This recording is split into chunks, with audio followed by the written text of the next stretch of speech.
Hello everybody, welcome to another Valheim video. Today we're going to be learning about the magic that is CronJob. CronJob is an incredibly useful, one-of-a-kind server tool. Using cron, we can schedule things to happen on the server, both in in-game time or in real-life time. We can use cron to schedule upgrade world commands, dungeon resets, and we can even integrate with expand world prefabs using cron. In this video, I'm going to be showing you the entire PoM Cron File so that you can learn some of the things that are possible. If you'd like to support my work, you can rent your own Valheim server with BepInEx already installed so that you can get going with cron and expand world prefabs and all these things that I make videos about.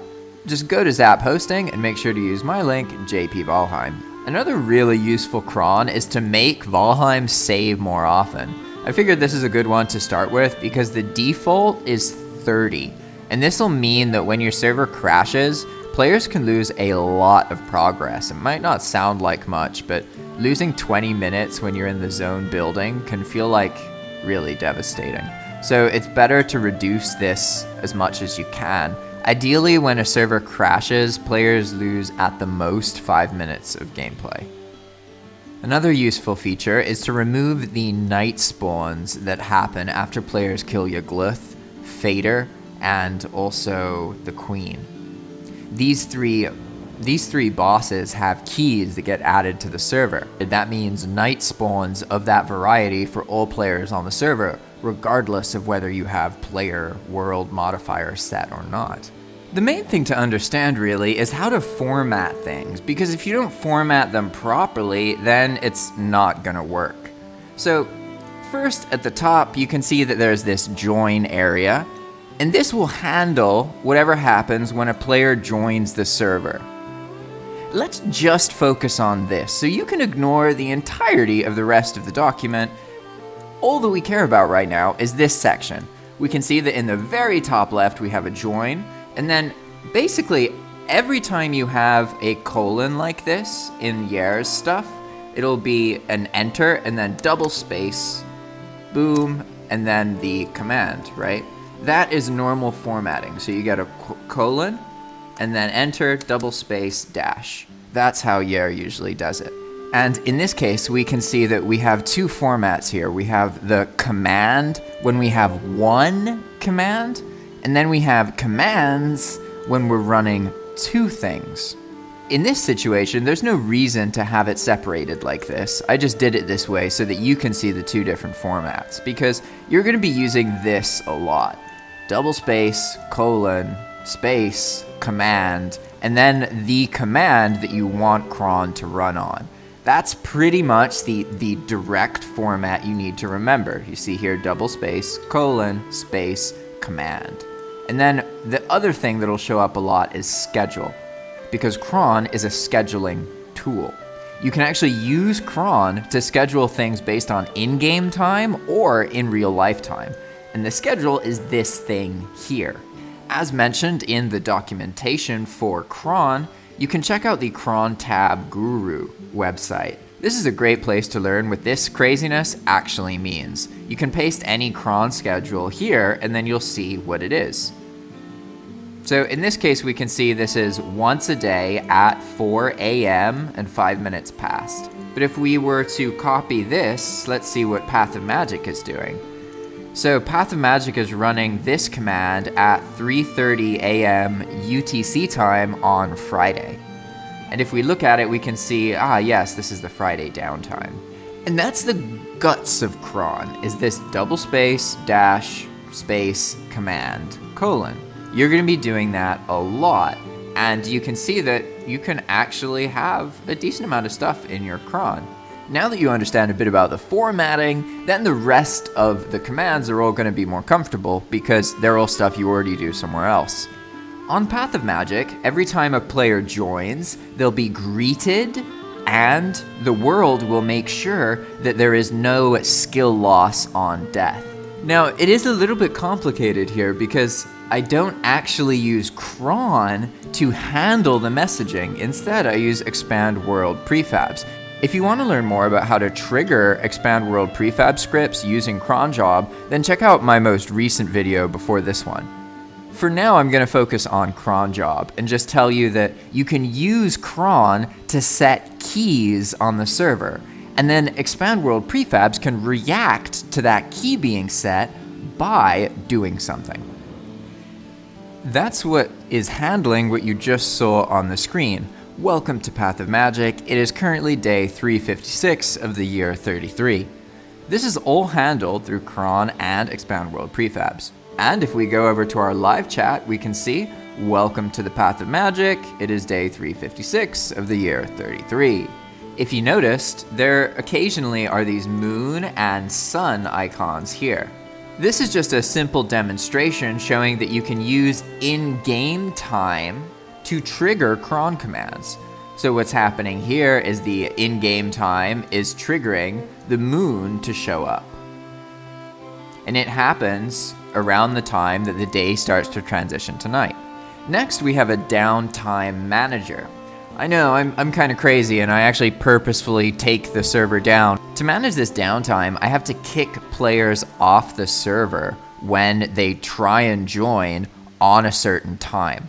So that's managed by setting a key on the server and then removing the key later. And if the key is set and a player tries to join, then EWP will kick them. But cron handles all of the messaging. So we can see that it says Friday downtime in a minute, 2 minutes, 5 minutes, 30 minutes, etc. And then the actual thing happens and the players get kicked. So cron is great at handling communication with players and scheduling it, right? But what most people would actually use cron for would be these locations resets. Okay, so now let's cover those because that's really what you're probably into. I'll cover location resets and vegetation resets, but I must warn you that you're better off doing these things manually until you're really, really comfortable. When you start automating things with cron, it's really easy to mess something up if you don't know what you're doing. So I encourage you to get comfortable using Upgrade World manually and resetting locations and vegetation before you try to automate it using what I'm about to show you. That being said, we can see that on Path of Magic, we have a Monday locations reset, which will do some soft resets and some hard resets at a time where nobody is playing usually. It also manages some other things that are a little bit too complex for us to get into in this video. And then on Thursday, we do the same thing. So on Path of Magic, the locations that reset on Monday, and then also on Thursday.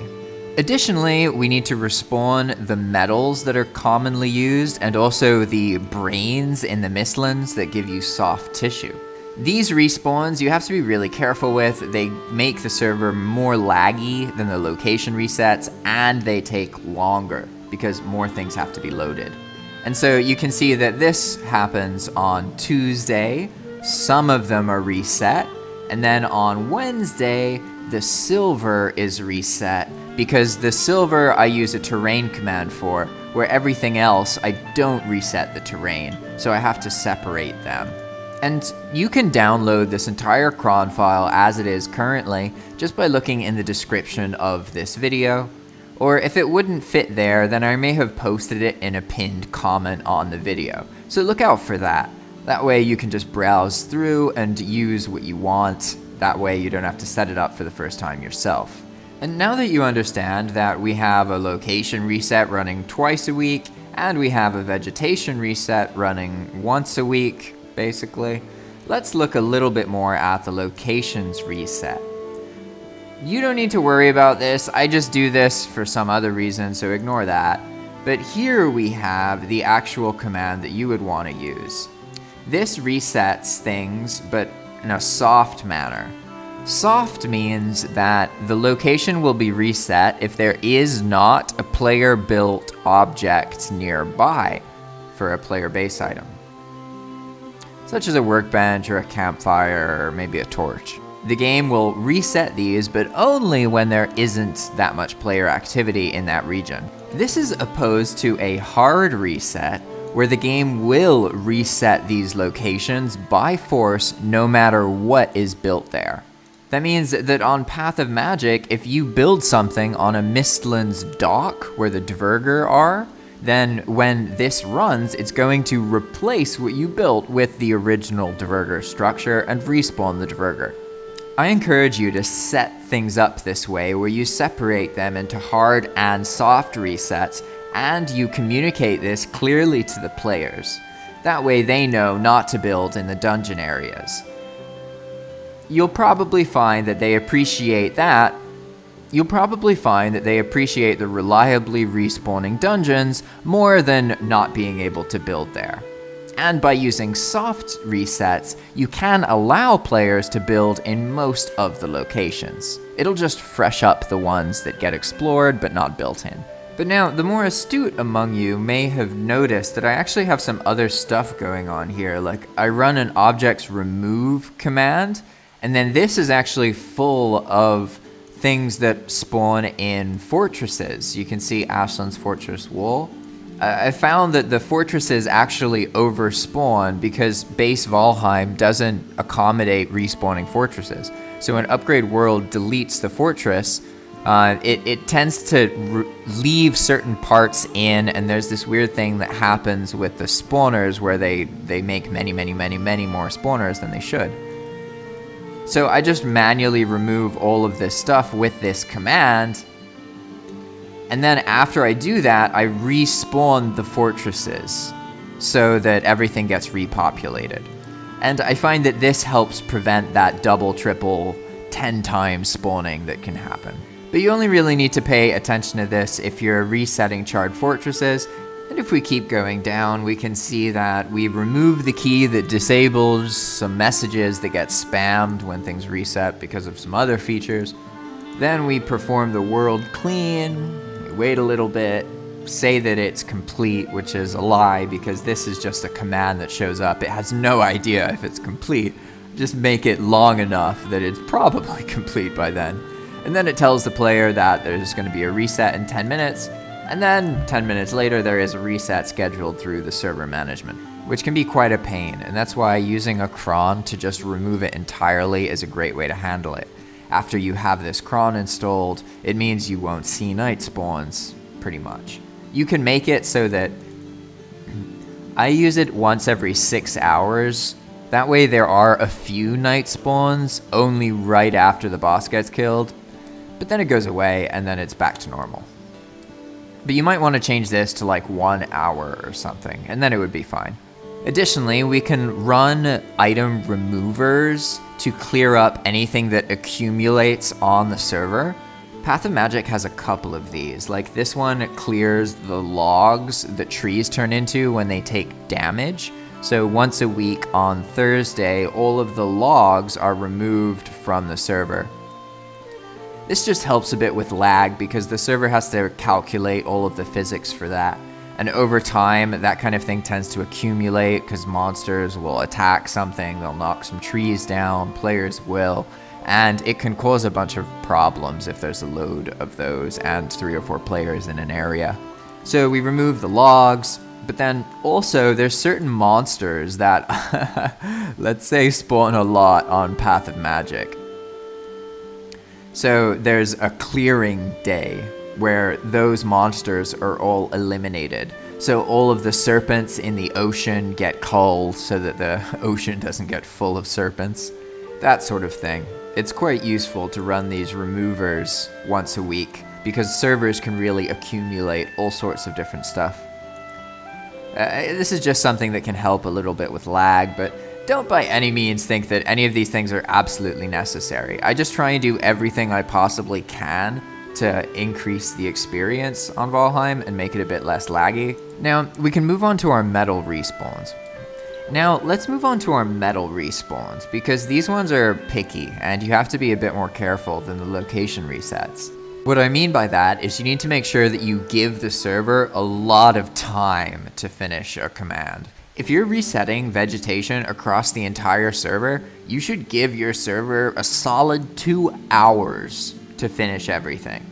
It probably won't take that long. It'll probably take 30 minutes to an hour, depending on what you're doing, but you need to give the server more time. It's problematic if you try and restart the server or turn it off while it's still doing an operation. Sometimes it won't even restart, or it'll get like frozen and it gets complicated.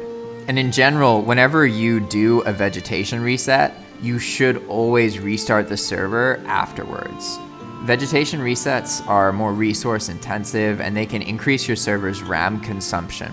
So you need to restart the server right after that to make sure that players aren't affected by the vegetation reset.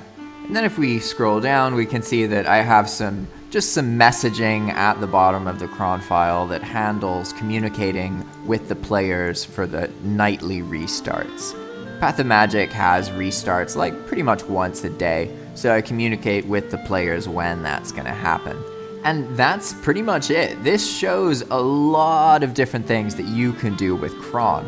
And as I mentioned, look for the pinned comment so that you can go through this cron file yourself. It'll help you a lot get used to the formatting. Cron is actually really simple to use once you figure out how to format it and how to use the join versus the jobs sections. There's also a kind of command called zones, which gets triggered when a player enters a new zone, but I consider it quite advanced because it has a high chance of over-triggering commands if you don't realize what you're doing and how it works. So I recommend that you start by using jobs and join. Thanks for watching, everybody. That's pretty much all you need to know for CronJob. If you want to support my work, then consider renting your own dedicated Valheim server. You'll be able to do all of the things that I show in tutorials and more, and I personally really recommend it. Getting a server really changed the way that I play Valheim, and it's sort of like having a really big Valheim building, except instead of just being a building that nobody plays in, you can actually make a whole world that's fun enough for people to join. It's sort of the experience that you always dreamed of, or at least it has the potential to be. So if you're interested in that kind of thing, I highly encourage you to give it a shot. You can always just ditch it if you don't end up using it. And I've personally found so much joy in this that I can confidently tell you that it is incredibly fun. Especially if you have any community that is interested in what you're doing. Alternatively, you can like this video or any other video on Valheim on YouTube, and then YouTube will start dishing out that content. Thanks for watching, and I'll see you in the next one. Bye-bye.